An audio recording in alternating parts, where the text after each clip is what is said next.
Hello students, welcome to wow study YouTube channel. इस video में हम देखेंगे क्लास 10th यूपी बोर्ड के 2025 के मैथ्स के एक पेपर को। इस पेपर का कोड है 822 BW।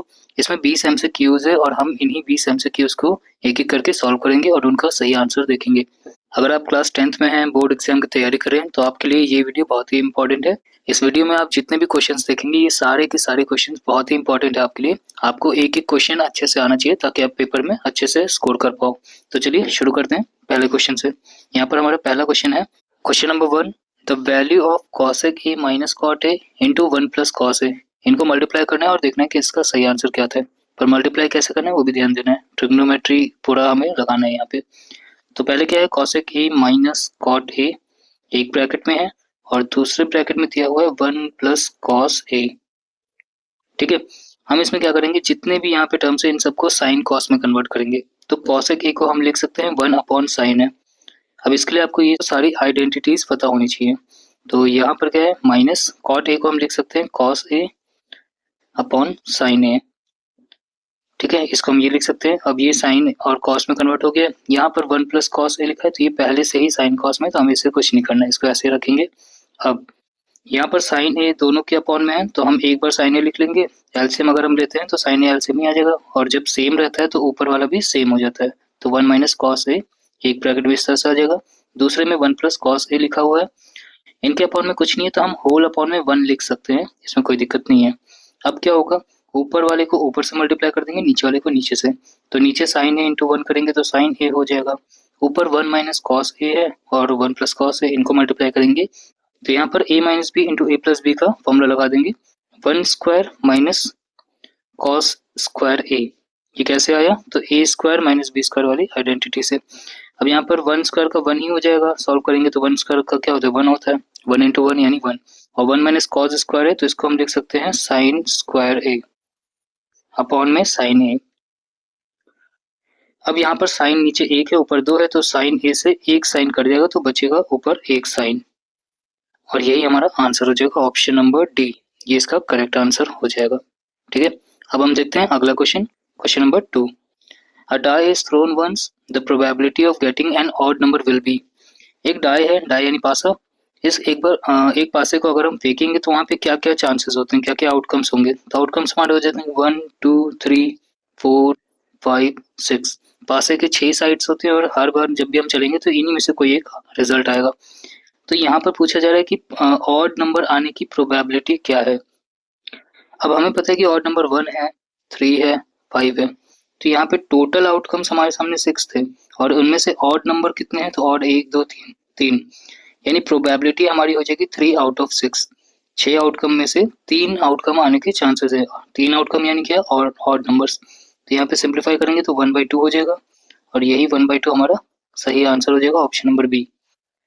ठीक है, अगर यहाँ पे ऑड के बजाय इवन नंबर भी दिया होता तो हम इवन नंबर को चेक करते हैं। तो 1 2 3 इवन नंबर के भी 1/2 ही चांस थे, ये प्रोबेबिलिटी थी। ठीक है, अब हम देखते हैं क्वेश्चन नंबर 3। यहाँ पर लिखा है the median class of the following frequency distribution will be.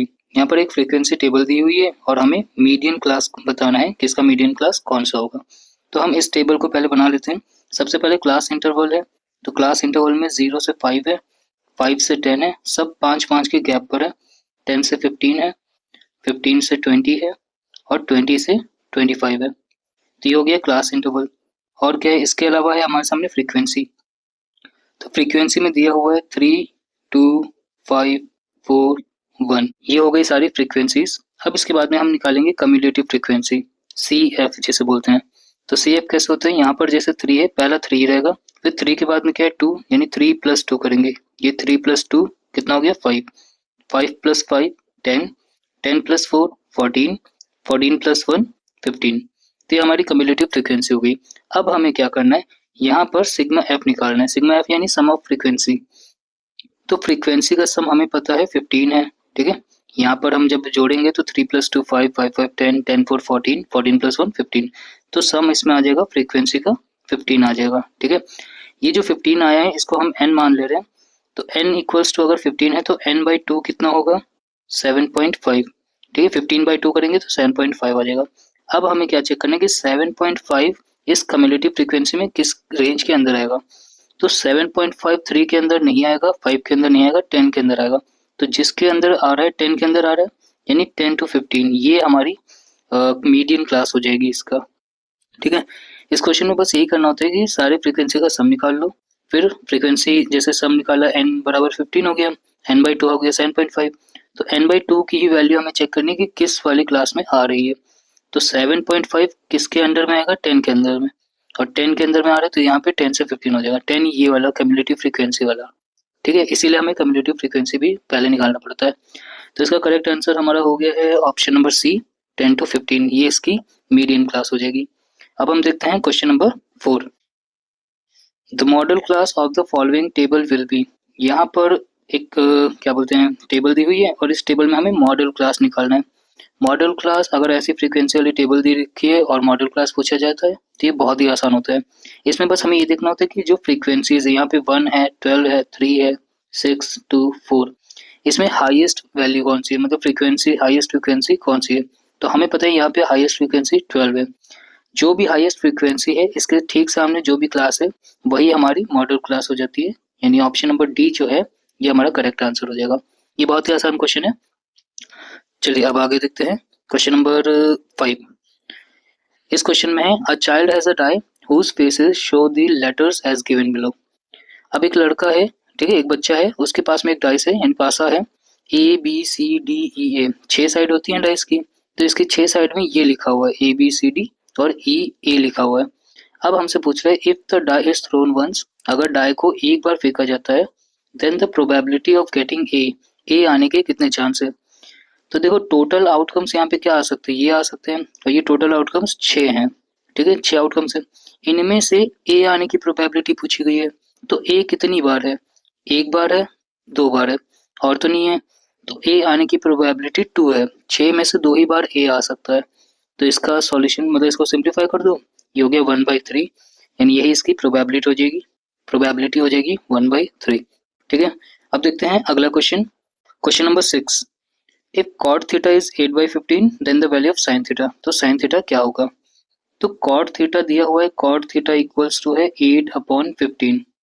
अब देखो P B P H H B, ठीक है, इसमें हमें क्या बताना है, यहाँ पर साइन, ये एक टेबल है, इसको मैंने याद करने के लिए रखा हुआ है, तो आप भी ऐसे याद कर सकते हो, sine cos 10 cot sec cosec, cot इसमें आ रहा है, कॉट का हो जाएगा b/p यानी ये बेस हो गया यहाँ पर और ये परपेंडिकुलर हो गया। अब हमसे पूछा जा रहा है कि साइन थीटा क्या होगा। तो देखो बेस हमें पता चल गया है कि 8 है, परपेंडिकुलर हमें पता चल गया 15 है, लेकिन साइन थीटा क्या होता है, साइन होता है p/h, परपेंडिकुलर अपॉन हाइपोटेनिस। अब यहाँ पर परपेंडिकुलर तो हमें पता है 15 है, लेकिन हाइपोटेनिस नहीं पता है, तो पहले हम h निकालेंगे। h निकालने के लिए पाइथागोरस का थ्योरम लगा देंगे, h² equals to p² plus b², h² equals to p perpendicular है यानी 15 है, 15 का स्क्वायर प्लस b बेस का स्क्वायर, बेस है हमारा 8 का स्क्वायर, तो h इक्वल्स टू कितना हो जाएगा, देखो स्क्वायर है तो ये आगे जाके स्क्वायर रूट बन जाएगा, मतलब राइट साइड जाएगा तो स्क्वायर रूट हो जाएगा। 15 का स्क्वायर होता है 225 और 8 का स्क्वायर होता है 64। अब बस हमें h यहाँ से मिल जाएगा, तो 549 628 और 289, और ये स्क्वायर रूट मतलब 289 का स्क्वायर रूट निकालना है, यानी ये 17 आ जाएगा, क्योंकि 17 का स्क्वायर होता है 289। तो h इक्वल्स टू 17 हो गया, और h हमें पता चल गया है, h हम यहाँ लिख देंगे, तो ये हमारा करेक्ट आंसर हो जाएगा साइन थीटा 15/17, ये वाला ऑप्शन नंबर सी, ये इसका करेक्ट आंसर हो जाएगा। ठीक है, अब हम देखते हैं अगला question, question number 7। The value of cosec 60 degree equals to, तो इसके लिए तो आपको टेबल याद करनी होगी, और टेबल अगर आपको याद है, मतलब वो वाली चार्ट एक है जिसमें आपकी सारी वैल्यूज दी होती है, तो उस वैल्यू से आपको बता देना है कि इसका क्या वैल्यू आएगा। ठीक है, cosec 60 की वैल्यू क्या हो जाएगी, यहाँ पर हो जाएगी 2√3। अगर आपको साइन 60 पता है तो भी आप निकाल सकते हो, बहुत सारे तरीके निकालने के, तो साइन 60 होता है √3/2। ठीक है, और cosec अगर आप निकालोगे तो cosec साइन का उल्टा होता है, तो 2/√3 बन जाएगा, तो इस तरह से भी आप याद कर सकते हो। ठीक है, 2/√3 इसका सही आंसर हो जाएगा। अब हम देखते हैं अगला question, question number 8। The value of cosec square theta upon sec square theta, तो देखो यहाँ पर अगर आपको पता है कि cosec theta upon sec theta. देखो दोनों पे स्क्वायर है तो मैं इसको ऐसे लिख सकता हूँ, ठीक है। और हमें पता है कि कॉसेक अपॉन सेक होता है कॉस अपॉन साइन। अब ये कैसे पता चला? तो ये अगर आपको पता है तो अच्छी बात है, नहीं पता है तो मैं बता देता हूँ। कॉसेक थीटा जो होता है वो होता है 1/sin के बराबर, और क्या बोलते हैं सेक थीटा जो होता है वो होता है 1/cos के बराबर, और यहाँ पे होल स्क्वायर लगा हुआ है। अच्छा, cos अपॉन साइन क्या होता है? तो cos अपॉन साइन होता है cot थीटा, ठीक है। cos अपॉन साइन होता है cot, और यहाँ पे स्क्वायर लगा हुआ है तो यहाँ पे हो जाएगा cot स्क्वायर थीटा, ठीक। अब cot स्क्वायर थीटा है तो ऑप्शन नंबर डी जो होगा ये इसका करेक्ट आंसर हो जाएगा। अब आते हैं अगले क्वेश्चन पे, question number 9। HCF of this and this is 7। HCF यहाँ पे दिया है कि 35 और 49 का जो HCF है वो 7 है। LCM इन दोनों का बताइए क्या होगा। तो एक फॉर्मूला है कि फर्स्ट नंबर, जो भी दो नंबर्स का हम LCM या HCF निकाल रहे हैं तो उनका product of first number and second number is equals to product of their HCF and LCM, ठीक है। अच्छा, फर्स्ट नंबर सेकंड नंबर क्या है? तो यहाँ पर हमें दिया हुआ है 35 इंटू 49 इक्वल्स टू एच यानी HCF हमें दिया हुआ है 7, और LCM हमें बताना है। तो यहाँ पे कुछ बच्चे क्या करते हैं, इनको मल्टीप्लाई करने लगते हैं। हमें यहाँ मल्टीप्लाई नहीं करना चाहिए। हम क्या कर सकते हैं, यहाँ पर देख रहा है हमें कि 7 यहाँ मल्टीप्लाई हो रहा है, तो L इक्वल्स टू क्या हो जाएगा, यहाँ पे 7 मल्टीप्लाई है तो लेफ्ट साइड में आएगा तो ये डिवाइड में आ जाएगा, तो 35 इंटू 49 अपॉन 7 हो जाएगा, ठीक है। इससे जल्दी सॉल्व हो जाएगा। अब 7 1 जा 7, 7 7 जा 49, तो L इक्वल्स टू क्या हो जाएगा 35 इंटू 7, और ये मल्टीप्लाई हो क्या जाएगा 7 5 जा 35, 3 कैरी 7 3 जा 21 और 24, तो 245 इसका LCM हो जाएगा। ऑप्शन नंबर सी ये इसका करेक्ट आंसर हो जाएगा। आपको ये याद रखना है कि first number into second number बराबर होता है HCF इंटू LCM। अब आते हैं क्वेश्चन नंबर 10 पे। The HCF of two numbers is this and क्या HCF ऑफ, अच्छा पूछा जा रहा है यहाँ पर HCF of two numbers this and this will be, तो इन दो नंबर्स का HCF निकालना है। ये तो बहुत ही आसान है। देखो 306 है तो इसके पहले फैक्टर्स निकाल लो। 2 से जाएगा तो 2 1 जा 2, 2 5 जा 10, 2 3 जा 6, फिर ये जा रहा है 3 से, 2 से नहीं जा रहा है 3 से जा रहा है, 3 5 जा 15, 3 1 जा 3, फिर ये जा रहा है दोबारा 3 से। डिविजिबिलिटी रूल अगर आपको सारे याद है तो आप यहाँ पर एक ही बार में पता कर लोगे, गेस कर लोगे कि ये डिवाइड हो रहा है कि नहीं हो रहा है। तो ये 3 से फिर से जा रहा है तो 3 17 से जाएगा, फिर 17 प्राइम नंबर है तो 17 1 जा 17 हो जाएगा। अच्छा, अगला नंबर कौन सा है 657, इसको भी चेक कर लेते हैं। तो ये भी 3 से जा रहा है, 3 2 जा 6, 3 1 जा 3 और 3 9 जा 27, फिर ये दोबारा 3 से जा रहा है, 3 7 जा 21 और 3 3 जा 9। 73 जो है ये एक प्राइम नंबर है, इसी में बच्चे अटकेंगे तो आपको ध्यान रखना है, मतलब प्राइम नंबर्स अगर आपको 100 तक याद है अच्छे से तो आपको दिक्कत नहीं होगी। 73 किसी से नहीं कटता है, जिनको नहीं पता होगा तो वो इसे चेक करते रहेंगे कि किससे डिवाइड हो रहा है। अब क्योंकि हमें HCF निकालना है तो HCF होता है कॉमन फैक्टर, है ना, हाईएस्ट कॉमन फैक्टर। तो आप देखो यहाँ पे 306 के क्या फैक्टर्स है, 2 इंटू 3 इंटू 3 इंटू 17, और 657 के क्या फैक्टर्स हैं, 3 इंटू 3 इंटू 73। अब इसमें बस हाईएस्ट कॉमन फैक्टर, तो कॉमन क्या क्या है, कॉमन यहाँ पर एक ये वाला 3 है, ठीक, और दूसरा ये वाला 3 है, बस यही दो नंबर्स कॉमन है। तो HCF हमारा यही कॉमन नंबर्स आ जाएंगे एक साथ में, और मल्टीप्लाई करके 3 3 जा 9, तो HCF हमारा हो जाएगा 9। ऑप्शन नंबर बी इसका करेक्ट ऑप्शन हो जाएगा। अब आते हैं अगले क्वेश्चन पे। अगले क्वेश्चन पे आने से पहले मैं आपको बता दूं कि आप ये जो PDF देख रहे हैं, है ना, ये जो क्वेश्चन पेपर देख रहे हैं, इस तरह के बहुत सारे पेपर्स हैं और वो सारे पेपर आप डाउनलोड कर सकते हैं। आपको बस वेबसाइट पे जाना होगा मेरी, www.wowsir.in, ये एक वेबसाइट है। इस वेबसाइट पे अगर आप जाओगे तो यहाँ पे आपको बहुत सारे आपकी पढ़ाई से रिलेटेड सारा डेटा आपको मिल जाएगा।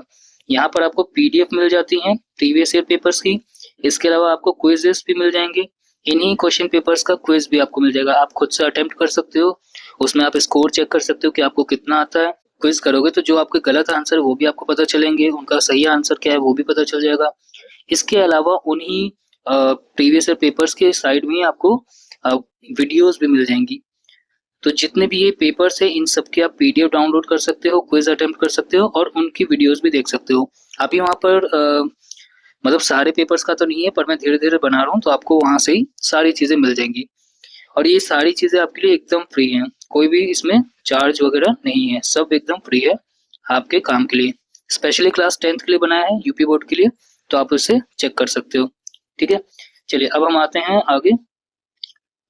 Question number 11, LCM and HCF of two numbers are this and this. अब यहाँ पे लिखा है LCM and HCF of two numbers, तो कोई दो नंबर है, उनकी एलसीएम एलसीएम ये है और एचसीएफ ये है। इफ वन नंबर इज 24, अगर एक नंबर 24 है, then the second number will be, तो सेकेंड नंबर क्या होगा? इसमें भी हम वही फॉर्मूला यूज करेंगे, first number into second number equals to LCM into HCF. First number हमें, जैसे यहाँ पे दो नंबर्स की बात हुई है, तो पहला नंबर हमें पता है 24 है, सेकेंड नंबर हमें नहीं पता है, तो उसको हम ऐसे रखेंगे। एलसीएम क्या है? एलसीएम है हमारा 168 और एचसीएफ है हमारा 6। तो सेकेंड नंबर हमें निकालना है, तो हम निकाल देंगे 168 इंटू 6, और यहाँ पे 24 मल्टीप्लाई में था तो इधर आकर के डिवाइड में आ जाएगा। ये ध्यान रहे कि यहाँ पे आपको मल्टीप्लाई नहीं करना है ऊपर वाले को, है ना, सॉल्व करते टाइम इन्हें काट दो, काट के छोटा हो जाएगा तो जल्दी आंसर आएगा। 6 1 6, 6 4 24। अब ये हो जाएगा 4 से भी अभी कटेगा, तो 4 1 4, 4 4 16 और 4 2 8, तो इसका करेक्ट आंसर हो जाएगा 42, यानी second number is 42, option number B. अब आते हैं अगले क्वेश्चन पे, क्वेश्चन नंबर 12। यहाँ पर है the distance between the points, है ना, डिस्टेंस हमसे पूछी जा रही है बिटवीन द पॉइंट्स। पॉइंट्स क्या है? ए पॉइंट है, बी पॉइंट है, ये इनके कोऑर्डिनेट्स दिए हुए हैं। तो कोऑर्डिनेट्स हैं हमारे ए कॉमा बी, यानी इसको मैं बोल सकता हूँ x1 y1, और यहाँ पर ये वाले जो कोऑर्डिनेट्स हैं इनको हम बोल सकते हैं x2 y2। ठीक है, अब डिस्टेंस निकालना है, तो डिस्टेंस का एक सीधा सा फॉर्मूला है, स्क्वायर रूट में आपको लिखना है x2 minus x1 whole square, ठीक है, प्लस y2 माइनस y1 और इसका भी होल स्क्वायर, और ये पूरी चीज स्क्वायर रूट में रहेगी। x2 की वैल्यू क्या है? x2 यहाँ पर दिया हुआ है 2a, तो हम लिख देंगे 2a माइनस x1 की वैल्यू क्या है? a, तो a लिख देंगे, और यहाँ पे ब्रैकेट बंद, स्क्वायर रूट, और ये सब मतलब स्क्वायर, और ये यहाँ पे स्क्वायर रूट हो गया, प्लस y2 की वैल्यू क्या है? y2 की वैल्यू है 2b, ठीक है, तो 2b हम लिख देंगे, माइनस y1 की वैल्यू क्या है? b रख दिया और ब्रैकेट बंद करके स्क्वायर लगा दिया। अब इसको सिंप्लीफाई करना है केवल, मतलब इनको सॉल्व कर देना है। तो देखो 2a माइनस a करोगे तो 1a बचेगा, या फिर a कह लो, तो a का स्क्वायर हो जाएगा, प्लस 2b माइनस 1b, तो यहाँ पे हो जाएगा 1b, तो b स्क्वायर, और ये पूरी चीज होल स्क्वायर में, बस यही इसका आंसर हो जाएगा, स्क्वायर रूट में a square plus b square.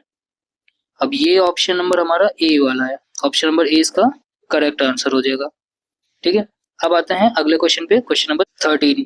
If a tangent P Q at a circle, है ना, टेंजेंट यहाँ पर पी क्यू है, एट अ पॉइंट पी है ऑफ अ सर्कल, किसी सर्कल का, और सर्कल की रेडियस दे रखी है 5 सेंटीमीटर, ठीक है, रेडियस 5 सेंटीमीटर है, meets a line through the centre O. अब देखो सेंटर बोल रहा है, तो सेंटर क्या होगा? सर्कल एक होगा, उसका सेंटर है, ठीक है, meets a line centre O at a point Q so that PQ equals to 12 centimetre. Okay, सबसे पहले इस क्वेश्चन को अच्छे से समझो। इफ अ टेंजेंट PQ, एक टेंजेंट है, टेंजेंट क्या होता है? तो सर्कल को टच करके एक लाइन जारी होती है, उसी को हम बोलते हैं टेंजेंट, ठीक है। अच्छा, ये सर्कल को बाहर से ही टच करती है, मतलब किसी एक जगह पे टच करेगी, तो ये पॉइंट जैसे टच कर रहा है, तो ये पॉइंट है और ये पॉइंट है, तो ये जो लाइन है यही पूरी टेंजेंट है। और यहाँ पर बोला है इफ अ टेंजेंट PQ, तो ये PQ है, हमें कैसे पता कि P ही टच कर रहा है? तो यहाँ पे लिखा है eight a point P of circle, तो सर्कल के P पॉइंट पे, भाई ये पॉइंट P जो है ये सर्कल का भी पॉइंट है और यही टेंजेंट का भी पॉइंट है, तो ये टच करने वाला पॉइंट हो गया और ये P हो गया। और सर्कल का फिर आगे दिया है रेडियस, तो रेडियस क्या होता है? यहाँ पर अगर हम इसे ड्रॉ करेंगे तो ये 5 सेंटीमीटर जो है ये रेडियस है, सर्कल के सेंटर से, और ये टेंजेंट को टच करने वाली लाइन रेडियस होगी। रेडियस आपको पता ही है कि ये सब रेडियस होती है, ये इधर इधर हर तरफ से बराबर होती है। तो अभी हमें क्या करना है, यहाँ पे हमें रेडियस पता चल गया है और टेंजेंट का नाम पता चल गया PQ। Meets a line through the, अब टेंजेंट की बात चल रही है कि जो टेंजेंट है वो मीट करता है, मिलता है, meets a line through the centre O, centre यहाँ पे O है, इस सेंटर से मीट करता है, तो ये टेंजेंट मीट करेगा तो इस तरह से मीट करेगा, मतलब ये टेंजेंट का पॉइंट है, और कहाँ पे पॉइंट, मतलब कहाँ पे टच कर रहा है, मीट कर रहा है, तो पॉइंट Q पे मीट कर रहा है, यानी Q पॉइंट से सेंटर इसका जो मीट कर रहा है वो एक लाइन से मीट कर रहा है, और ये लाइन ही है जो बन जाएगी OQ, ठीक है, OQ लाइन बन गई। अब यहाँ पे क्या दिया है? इस तरह से मीट करता है so that P Q equals to 12। ये जो पी क्यू है, पी से क्यू है, ये 12 हो जाता है और ओ क्यू मीट कर रहा है। Then the length of O Q will be, तो आपको ओ क्यू की लेंथ बतानी है। तो आप यहाँ पे आपको ये भी पता होना चाहिए कि जो टेंजेंट होता है, टेंजेंट जिस पॉइंट पे टच कर रहा है, जैसे पी पॉइंट पे टच कर रहा है तो पी पॉइंट से सेंटर की तरफ जो लाइन जाएगी और यहाँ पे जो एंगल बनेगा, ये एंगल, ये हमारा 90 डिग्री एंगल होता है हमेशा। और क्योंकि ये 90 डिग्री बन रहा है तो यहाँ पर हम पाइथागोरस लगा सकते हैं। ये इस ट्राइंगल को देखो, पी क्यू ओ को, ठीक है, ये एक ट्राइंगल है। तो पी क्यू ओ में अगर आप देखोगे तो बेस हमारा हो जाएगा 12, ठीक है, बेस 12 सेंटीमीटर हो गया और परपेंडिकुलर हो जाएगा हमारा 5 सेंटीमीटर। और ओ क्यू जो है ये हमारा हाइपोटेनिस, यही हमें पता करना है ओ क्यू क्या होगा। तो ओ क्यू को हम बोल दे रहे हैं हाइपोटेनिस, हाइपोटेनिस हमें बताना है। पाइथागोरस लगा देंगे, एक ही बार में आंसर आ जाएगा। तो हाइपोटेनिस का स्क्वायर बराबर होता है perpendicular square plus base square. Values इनकी रख दो। एच हमें नहीं पता है, परपेंडिकुलर पता है 5, 5 का स्क्वायर करेंगे प्लस बेस, बेस का स्क्वायर करेंगे और यहाँ पर स्क्वायर रूट लगा देंगे क्योंकि एच पे जो स्क्वायर था राइट साइड जाके स्क्वायर रूट में कन्वर्ट हो जाएगा। अब स्क्वायर रूट में 5 स्क्वायर हो जाएगा 25 प्लस 12 का स्क्वायर हो जाएगा 144। ये कितना हो जाएगा, इनको जोड़ देंगे तो ये हो जाएगा 169, ठीक है। अब स्क्वायर रूट में 169 है तो 169 13 का स्क्वायर है, तो h जो है वो हो जाएगा 13। h 13 का मतलब क्या है, यहाँ पे ओ क्यू जो है ये 13 हो जाएगा फिर, ठीक है। हाइपोटेनिस हम इसी को बोल रहे थे, तो यही है ऑप्शन नंबर बी जो है वो हमारा करेक्ट आंसर हो जाएगा, ठीक है। अब हम देखते हैं अगला क्वेश्चन। आई होप आप सभी को समझ आ रहा होगा, कोई दिक्कत की बात नहीं है अभी तक।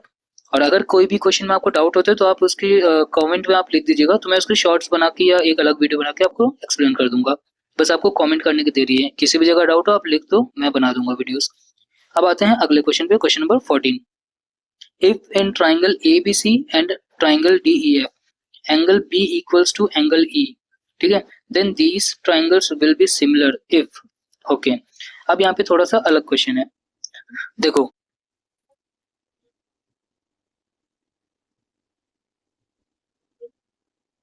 अब यहाँ पे बोला गया कि ट्राइंगल ए बी सी है, ए बी सी, और दूसरा ट्राइंगल है D E F, D E F, ठीक है। और इसमें बोला गया कि angle B is equals to angle E, तो एंगल बी ये वाला है और एंगल ई ये वाला है, तो ये दोनों एंगल्स इक्वल है। देखो आप ध्यान से समझना, अगर हमारा एंगल ये दोनों इक्वल है, मान लेते हैं कि ये एक्स है तो ये भी एक्स डिग्री होगा, ठीक है, दोनों के दोनों सेम होंगे। देखो यहाँ पर ना ए बी और बी सी, क्योंकि एंगल सेम है तो ए बी बी सी और डी ई एफ, इन्हीं की बात जिसमें होगी वही वाला केस सही होगा। यहाँ पे 4 ऑप्शंस दिए हुए हैं, तो जिसमें भी ए बी बी सी और डी ई एफ का केस दिया होगा वही सही होगा। तो इन चारों में हमारे सामने ऑप्शन नंबर बी वाला करेक्ट होगा, ठीक है। देखो A B upon D E, तो A B upon D E, ये दोनों है ना, ये साइड हो गई, ये साइड हो गई, और दूसरी तरफ B C upon E F, तो B C upon E F, इसमें ये साइड और ये साइड बता दी, तो इनके ही बीच एंगल है और इन्हीं का ही रेशियो जो है वो सेम होगा, तो फिर ये दोनों ट्राइंगल सिमिलर कहलाएंगे, ठीक है। तो ऑप्शन नंबर बी हमारा इसमें करेक्ट हो जाएगा। अब आते हैं अगले क्वेश्चन पे, question number 15। The angle of a sector, angle of sector of a circle with radius 7 centimetre, तो रेडियस जो है वो 7 सेंटीमीटर है और 90 डिग्री एंगल क्या है, एंगल ऑफ सेक्टर है, ठीक है। तो कोई एक सर्कल है, ओहो सर्कल, ये सर्कल हो गया, इस सर्कल में एक सेक्टर है, तो सेक्टर ऐसा होता है पिज्जा के शेप में, और यहीं पे जो एंगल दिया हुआ है वो 90 डिग्री दिया है। अच्छा 90 है तो हमें पता है कि ये 1/4 भी होता है, मतलब सर्कल से 90 अगर होगा तो ऐसा कुछ बनेगा, ये 90 हो जाएगा, ठीक है, 90 डिग्री हो गया। Area of sector will be, अब पूछा गया है एरिया ऑफ सेक्टर क्या होगा, ये तो बहुत ही आसान हो गया। देखो रेडियस इन्होंने दे रखा है 7 सेंटीमीटर, तो ये 7 है, ये भी 7 है। अच्छा 90 डिग्री है, ठीक है। अब एरिया का फॉर्मूला क्या होता है, एरिया होता है theta upon 360 degree into pi are square, ठीक है। हमें बस यहाँ पे थीटा की वैल्यू पुट कर देनी है, थीटा कितना है 90 डिग्री, तो 90 degree upon 360 degree into pi are square, pi की वैल्यू क्या होती है 22/7, रेडियस हमें पता ही है, रेडियस है 7 और 7 का स्क्वायर यानी 7 दो बार मल्टीप्लाई हो रहा है, ठीक है। अब हमें बस सॉल्व कर देना है, तो 0 से 0 कट जाएगा, 9 1 जा 9 4 जा, फिर 7 से एक 7 ये कट जाएगा, 4 है तो 2 से कट जाएगा, 2 2 जा 4, 2 11 जा, तो यहाँ हो जाएगा 11 इंटू 7 अपॉन 2, ठीक है। 11 7 जा 77 होल अपॉन 2, और यहाँ पे क्या हो जाएगा, 2 से डिवाइड कर दोगे तो 2 3 जा 6 और 2 8 जा 16, तो 38.5, यानी ऑप्शन नंबर सी वाला इसमें करेक्ट आंसर हो जाएगा, 38.5 सेंटीमीटर स्क्वायर, ठीक है। अब आते हैं अगले क्वेश्चन पे, इसको मैं यहाँ से हटा देता हूँ, ठीक है। अगला क्वेश्चन है क्वेश्चन नंबर 16।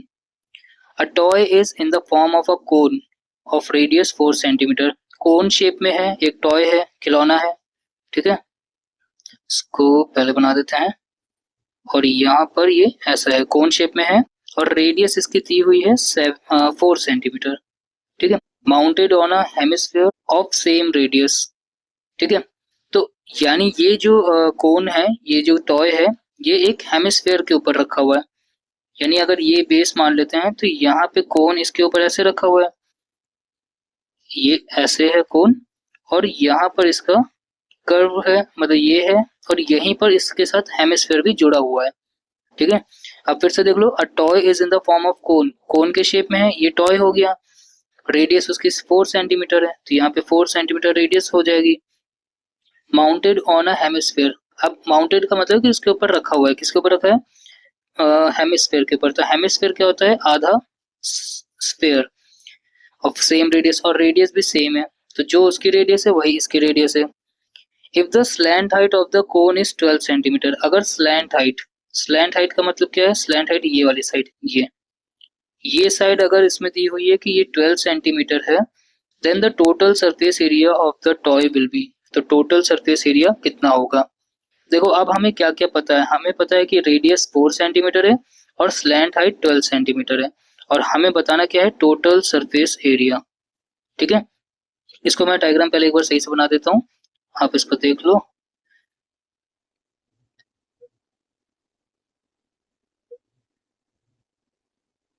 पहले से बेटर है, ठीक है। तो यहाँ पर रेडियस जो दे रखी है वो है 4, ठीक है, 4 सेंटीमीटर, और ये जो स्लैंट हाइट है ये है 12, ठीक है। हमसे पूछा जा रहा है टोटल सरफेस एरिया, देखो सरफेस एरिया बोल रहा है तो हमें बस कोन का सरफेस एरिया और हेमिस्फीयर का सरफेस एरिया बता देना है। देखो अभी यहाँ पर हमें फॉर्मूला पता होना चाहिए, तो सबसे पहले कर्व सरफेस एरिया इसका हम निकाल लेंगे कोन का, तो CSA ऑफ कोन, ठीक है। कोन का फॉर्मूला होता है यहाँ पे पाई आर एल, एल यहाँ पर स्लैंट हाइट है, तो पाई हो गया 22/7, रेडियस हो गया हमारा 4, और एल हो गया, एल इन्होंने दिया है 12, बस हमें इसे सॉल्व कर देना है। इसको मैं 22/7 के बजाय पाई ही रख रहा हूँ अभी के लिए, ठीक है। 12 4 जा 48, तो 48 पाई, ये हो गया curve surface area of cone. फिर इसमें प्लस क्या होगा, तो प्लस होएगा ये हमारा हेमिस्फीयर का, हेमिस्फीयर का कर्व सरफेस एरिया क्या हो जाएगा, तो हेमिस्फीयर का हम निकाल देंगे, इसका फॉर्मूला होता है 2 पाई आर स्क्वायर, ठीक है। तो 2 इंटू पाई, पाई को पाई रखते हैं, रेडियस हमारा क्या है 4, 4 का स्क्वायर होता है 16, तो इसे मल्टीप्लाई कर देंगे, 16 टू 32 पाई, ठीक है। अब हमारे सामने दोनों का कर्व सरफेस एरिया आ चुका है, बस इन्हें जोड़ देना है, तो इनको हम जोड़ देंगे तो 48 प्लस 32 ये हो जाएगा 80 पाई, ठीक है। 80 पाई जो हो जाएगा ये हमारा टोटल कर्व सरफेस एरिया हो जाएगा, और ये क्योंकि सेंटीमीटर स्क्वायर में ही आता है एरिया, सेंटीमीटर में दिया हुआ था यूनिट, तो यहाँ पे सेंटीमीटर स्क्वायर वाला ऑप्शन, ये ऑप्शन नंबर डी इसका करेक्ट आंसर हो जाएगा, ठीक है। अच्छा इसमें जो बीच वाला हिस्सा था ये हम नहीं जोड़ेंगे, क्योंकि ये क्या है, ये छुप जाएगा, कोन और स्फीयर से, हेमिस्फीयर से छुप जाएगा ये एरिया, सिर्फ जो बचा वाला एरिया है वही हमारा क्या बोलते हैं टोटल एरिया होगा जो हमें निकालना था, ठीक है, क्वेश्चन के अकॉर्डिंग। ठीक है, अब आते हैं अगले नंबर पे, क्वेश्चन नंबर 17 पे, मैं इसको हटा देता हूँ। तो क्वेश्चन नंबर 17 पे देखते हैं, द जीरोस ऑफ, इसको भी रुको हटा देता हूँ, ठीक है। The zeros of the quadratic polynomial of this, ये एक क्वाड्रेटिक पॉलिनोमियल दिया हुआ है, हमें इसका जीरोस बताना है, ठीक है, वैल्यूज निकालनी है। तो देखो क्या है, x square plus 7x plus 12, zeros बताना है, इक्वल टू 0 कर दो। अब यहाँ पे बस सॉल्व कर दो। कैसे करना है, देखो 12 के फैक्टर्स पहले निकाल लो, तो 12 के हमें ऐसे फैक्टर्स बताने हैं जिससे 7 आए प्लस करने पर, तो दो नंबर्स ऐसे बताओ जिनको मल्टीप्लाई करके 12 बन जाए और प्लस करने पर 7 आ जाए। तो इसका मुझे ऐसे ही पता है कि 4 3 हो जाएगा, 4 3 जा 12। अगर आपको नहीं पता है तो 12 के पहले फैक्टर्स निकाल लो, प्राइम फैक्टर्स, ठीक है। और फिर उनसे नंबर्स बनाओ, कोई भी दो नंबर। तो हमें पता है 2 to the 4 और 3। ओके, अब आते हैं यहाँ पर। तो हमें नंबर्स पता चल चुके हैं, 4 और 3 है। तो यहाँ पर क्या करेंगे, एक्स स्क्वायर और इस 7x को हम एक्सपेंड कर देंगे, ये हो जाएगा 4x प्लस 3x प्लस 12, वैसे ही का वैसा आ जाएगा 0। तो 7x की जगह ये लिख दिया, ठीक है। अब क्या हो जाएगा, यहाँ पर कॉमन निकाल लो, x कॉमन आ जाएगा, x प्लस 4 हो जाएगा इस ब्रैकेट में, और इसमें हम कॉमन निकालेंगे तो 3 कॉमन आ जाएगा। तो यहाँ पे बचेगा 3 4 12, ठीक है, इक्वल्स टू 0। अब हमारे सामने दो बॉक्सेस बन जाएंगे, x प्लस 4 एक कॉमन हो जाएगा और दूसरे ब्रैकेट में जाएगा x प्लस 3, जैसा जैसा दिया वही आ जाएगा, इक्वल्स टू 0। अब यहाँ से हमें x की वैल्यूज निकालनी है, जो कि जीरोस पूछा गया है, तो वही जीरोस हैं। x की वैल्यू क्या हो रही है, x इक्वल्स टू क्या हो जाएगा, देखो अगर x if x plus 4 equals to 0 रखेंगे तो यहाँ से x हो जाएगा -4, और अगर x प्लस 3 0 रखेंगे तो यहाँ से हो जाएगा x इक्वल्स टू -3। तो जीरोस क्या हो जाएंगे, -4, -3। तो ऑप्शन नंबर ए इसका करेक्ट आंसर हो जाएगा, ठीक है। अब आते हैं अगले क्वेश्चन पे। क्वेश्चन नंबर आ गया 18। The solution of pair of linear equations this and this will be. Okay, हमें इन लीनियर इक्वेशंस के सॉल्यूशन बताने हैं, ठीक है। x plus Y equals to 14 है, x minus Y equals to 2 है, यानी हमें x और y की वैल्यू बतानी है। तो देखो x plus Y equals to 14 है, x minus Y equals to 2 है। इनको हम दो तरह से कर सकते हैं, तो मैं एक मेथड बता रहा हूँ यहाँ पर। अगर हम इन दोनों इक्वेशंस को प्लस करते हैं, ठीक है, इक्वेशन को प्लस करना है तो यानी सेम टर्म के साथ सेम को ऐड कर देना है, इक्वल टू के नीचे इक्वल टू रहेगा और ऊपर नीचे ऐड कर देना है। तो यहाँ पे प्लस का x है और ये भी प्लस का x है, तो ये हो जाएगा 2x, ये प्लस का y है और ये माइनस का y, तो ये आपस में कैंसिल हो जाएंगे, प्लस y माइनस y 0 हो जाएगा, ठीक है। तो यहाँ पे प्लस आप 0 लिख सकते हो या फिर इसकी जरूरत ही नहीं है। इक्वल्स टू 14 प्लस 2 कितना होता है, 16। अब 2x इक्वल्स टू 16 हो गया, तो x इक्वल्स टू क्या हो जाएगा, 16/2, और 16/2 यानी 8। तो x की वैल्यू हमारे सामने 8 आ चुकी है, क्लियर है। अच्छा देखो यहाँ पे ऑप्शंस में ऑप्शन नंबर बी ही है जिसमें x की वैल्यू 8 है, तो यही करेक्ट आंसर होना चाहिए। पर मान लो हमें नहीं पता है, तब हम क्या करेंगे, x की वैल्यू जब हमें पता चल गई है कि 8 है, तो किसी भी इसमें या इसमें किसी एक इक्वेशन में हम x की वैल्यू पुट कर देंगे। तो x की वैल्यू पुट करके चेक कर लेते हैं, x plus Y equals to 14 हो जाएगा, y इक्वल्स टू क्या हो जाएगा 14, और 8 यहाँ प्लस का है तो इधर आकर के माइनस का 8 हो जाएगा। तो y इक्वल्स टू क्या हो जाएगा 14 माइनस 8 6, और इस तरह से हम x और y दोनों निकाल लेंगे, ठीक है। अब हम आते हैं अगले क्वेश्चन पे। क्वेश्चन नंबर हमारा इसको, ठीक है, क्वेश्चन हमारा 19। If the roots of the quadratic equation this, अब एक क्वाड्रेटिक इक्वेशन ये है, इसके जो रूट्स हैं वो इक्वल हैं लिखा हुआ है। If the roots of quadratic equation are equal then the value of k will be. तो k की वैल्यू क्या होगी, यहाँ पे इस इक्वेशन में k की वैल्यू पूछी गई, k की वैल्यू क्या होगी। अच्छा रूट्स इक्वल हैं, तो रूट्स इक्वल का मतलब क्या है कि डिस्क्रिमिनेंट d 0 होगा, ठीक है। रूट्स इक्वल कब होता है, जब d 0 होता है।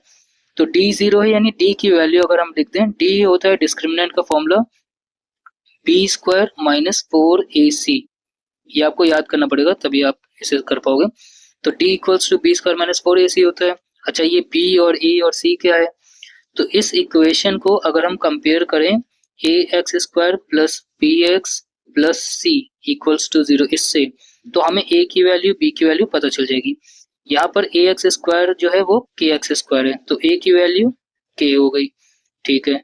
b की वैल्यू क्या होगी, bx को इससे कंपेयर करेंगे तो b इक्वल्स टू हो जाएगा 2√6, ठीक है।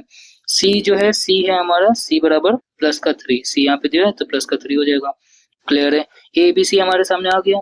अब हम a b c की वैल्यू इसमें पुट करेंगे, ठीक है, यहाँ पर इस इक्वेशन में, ठीक है। तो b² है यानी 2√6 का होल स्क्वायर हो जाएगा, माइनस 4ac यानी 4 इंटू a की वैल्यू k है और c की वैल्यू क्या है 3, इक्वल्स टू 0। अब इसे सॉल्व कर दो, देखो यहाँ पे स्क्वायर हो रहा है तो स्क्वायर का मतलब 2 का स्क्वायर जब हम करेंगे तो 2 का स्क्वायर 4 हो जाएगा, और √6 है और इस पे स्क्वायर भी लगा है तो रूट से स्क्वायर आपस में कैंसिल आउट हो जाएगा यानी 6 बच जाएगा। और क्योंकि यहाँ पे आपस में ये मल्टीप्लाई में थे तो यहाँ पे हो जाएगा 4 इंटू 6, और 4 इंटू 6 होता है 24, ठीक है। तो इसको सॉल्व करके 24 आ जाएगा। फिर यहाँ पर -4 इंटू k इंटू 3, तो 4 इंटू 3 12 हो जाएगा और k हो जाएगा, इक्वल्स टू 0 हो जाएगा। इस इक्वेशन को आप क्या करेंगे कि ये जो 12 माइनस का 12k है इसको हम राइट साइड ले जाएंगे, इक्वेशन में इक्वल टू के राइट साइड ले जाएंगे। तो राइट में आने पे हो जाएगा प्लस का 12k और लेफ्ट साइड हो जाएगा 24। ठीक है, अब k इक्वल्स टू क्या हो जाएगा, तो k एक ही तरफ रहेगा तो 12 जो है ये डिवाइड में चला जाएगा इसके नीचे। ठीक है, तो k इक्वल्स टू क्या हो जाएगा 24/12 और इक्वल्स टू हो जाएगा 2। तो k की वैल्यू हमारी 2 आ जाएगी, ऑप्शन नंबर सी इसका करेक्ट आंसर हो जाएगा। अब हमारे सामने लास्ट क्वेश्चन है, लास्ट क्वेश्चन देख लेते हैं। 20 the seventh term of AP this will B. अच्छा, यहाँ पे एपी दी हुई है, ठीक है, और हमें बताना है सेवेंथ टर्म। तो हमें पता है ये फर्स्ट टर्म है A1 A2 A3 है ना, ऐसे ही सेवेंथ बताना है। तो ए एन का फॉर्मूला आपको पता होना चाहिए। ए एन बराबर क्या होता है, a plus n minus 1 whole into d, तो ये हो जाएगा। अब ए एन हमें कौन सा चाहिए, A7 चाहिए, सेवेंथ टर्म। तो a की वैल्यू क्या हो जाएगी, a की वैल्यू हमारी फर्स्ट टर्म होती है यानी -6 प्लस, भाई a की वैल्यू ये है यहाँ से निकली, ठीक है, n-1, n-1 n क्या है, n हमारा यहाँ पे 7 है, यहाँ पे जो n लिखा है यही, तो n इक्वल्स टू 7 हो जाएगा। -1 ये ब्रैकेट में है और डी होता है डिफरेंस, यानी हर दो टर्म्स के बीच में कितने का डिफरेंस है। तो डी इक्वल्स टू हम ये भी लिख सकते हैं A2 माइनस A1, तो यहाँ से निकाल देता हूँ -4 माइनस 2, ठीक है, -2 नहीं -6, ठीक है। तो A2 है, यहाँ पे A2 है -4 और A1 है -6, ठीक है। अब इसे सिंप्लीफाई कर लो तो -4 सॉल्व होके +6 हो जाएगा, ये हो जाएगा 6 - 4 2, प्लस का 2 आ जाएगा, तो D की वैल्यू आ जाएगी 2। क्लियर है, इतनी चीजें हमें पता चल गई। अब हम A7 निकाल लेंगे, यानी सेवेंथ टर्म निकाल लेंगे। इसको सॉल्व कर देंगे तो -6 प्लस 7 - 1 6 होता है, इंटू 2 करेंगे, 6 2 हो जाएगा 12, तो -6 प्लस 12 इक्वल्स टू हो जाएगा 12 - 6 यानी 6, तो A7 हो जाएगा 6, यानी ऑप्शन नंबर डी इसका करेक्ट आंसर हो जाएगा। देखो, अगर आपको वीडियो पसंद आई हो तो वीडियो को लाइक कर दीजिएगा। साथ में मैं फिर से याद दिलाऊंगा कि आपको वेबसाइट पे जाना है wowsir.in पे, ठीक है, wowsir.in, वाओसर बिना स्पेस के ये पूरा एक साथ लिखना है। गूगल पे आप वाओसर भी लिखोगे तो भी आ जाएगा, आप चाहो तो वाओसर PDF या वाओसर PYP कुछ भी आप लिखोगे उन सब से आ जाएगा, ठीक है। तो आपको बस सर्च करना है और उस जगह पे आपको PDF मिल जाएंगी जो भी आपके काम की हैं, क्विजेस मिल जाएंगे और भी बहुत सारी चीजें मिल जाएंगी। आपको NCERT बुक्स भी मिल जाएंगी, वहाँ पे आपको अवेलेबल करा रखी है, NCERT की PDFs मिल जाएंगी और भी इसमें आपको बहुत सारी चीजें मिल जाएंगी, वो सब आप वेबसाइट पे जाके चेक कर सकते हो, ठीक है।